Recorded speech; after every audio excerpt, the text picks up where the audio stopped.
ফিরে এলাম বিরতির পর, চলে যাচ্ছে পরবর্তী সংবাদে। অঙ্গনারী কর্মীদের নিয়ে 3 দিন ব্যাপী কর্মশালা শুরু কৈলাসহরে। পোষণ ভি পড়াই ভি বিষয়ক রাজ্যস্তরীয় 3 দিনের কর্মশালার উদ্বোধন করেন সমাজ কল্যাণ ও সমাজ শিক্ষা দপ্তরের মন্ত্রী টিঙ্কু রায়।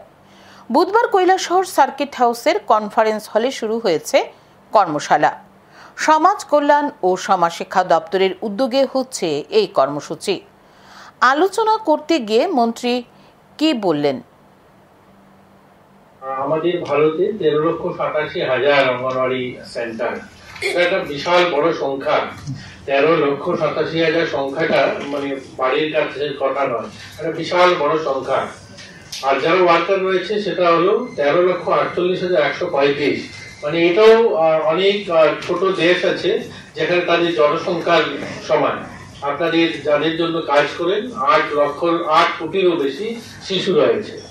এত একটা বিশাল বড় কর্মযজ্ঞের সঙ্গে আপনারা নিজেরা জড়িত রয়েছে। অনুষ্ঠানে কয়েকজন গর্ভবতী মহিলাকে পোষণ কিট এবং অঙ্গনারী কর্মীদের ব্যাগ প্রদান করা হয়। এখন সময় বিরতির, রয়েছে আরো খবর, সঙ্গে থাকুন।